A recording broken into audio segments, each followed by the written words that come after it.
Shalom dan selamat pagi saudaraku yang terkasih. Kembali pagi ini kita mengucap syukur atas kebaikan dan penyertaan Tuhan yang sempurna di dalam hidup kita. Mari siapkan hati kita sebelum mendengar pesan Tuhan pagi ini. Mari kita berdoa. Bapa, dalam nama Tuhan Yesus Kristus, kami bersyukur buat hari yang baru, di mana pagi ini kami dapat menghirup udara yang segar dan menikmati setiap anugerah-Mu. Tuhan, kami mau mendengar pesan-pesan firman-Mu pagi ini, supaya kami semakin mengerti kehendak-Mu. Hanya di dalam nama Yesus kami berdoa. Amin. Tema renungan kita pagi ini adalah bersembunyi. Firman Tuhan diambil dari Mazmur 139 ayat 7 sampai 10. Demikian firman Tuhan, "Kemana aku dapat pergi menjauhi roh-Mu? Kemana aku dapat lari dari hadapan-Mu? Jika aku mendaki ke langit, Engkau di sana. Jika aku menaruh tempat tidurku di dunia orang mati, di situ pun Engkau.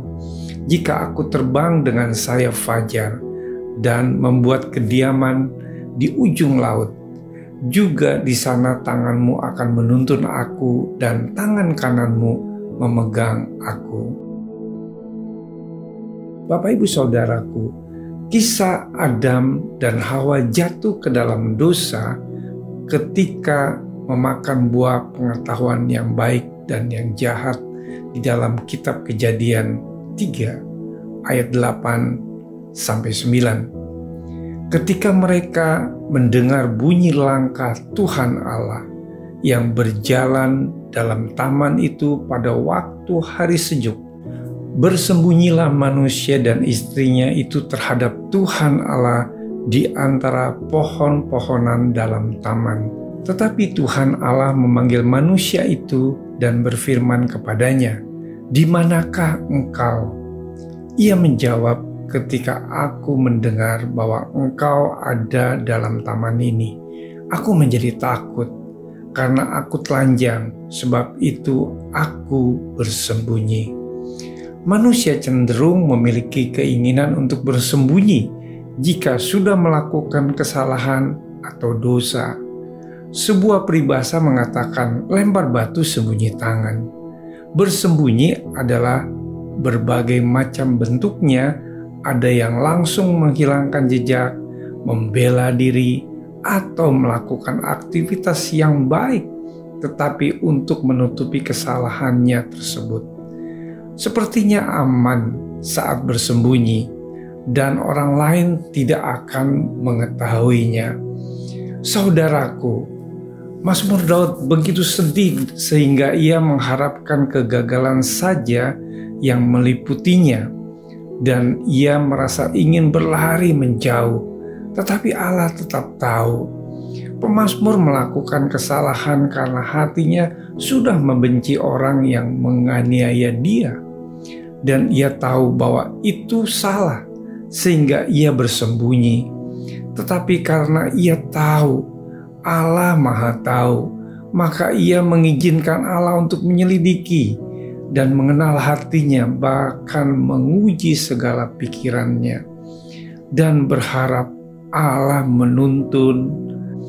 Allah yang menciptakan manusia dan sungguh tidak terselami kasih-Nya kepada kita. Masakan Ia tidak dapat menolong kita mengenal kehendak-Nya?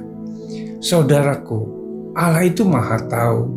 Dia juga tahu apa yang kita lakukan. Tiada yang tersembunyi di hadapan-Nya.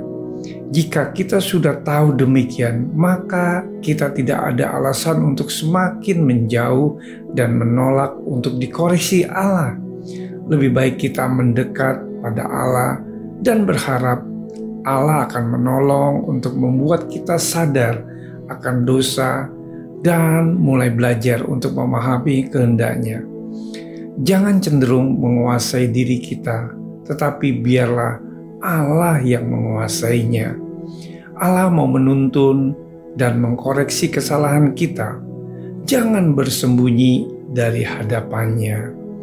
Mari kita bersatu dalam doa. Tuhan Yesus, terima kasih untuk renungan firman-Mu pada pagi ini. Tuhan, kami percaya Engkau adalah Tuhan yang sangat baik.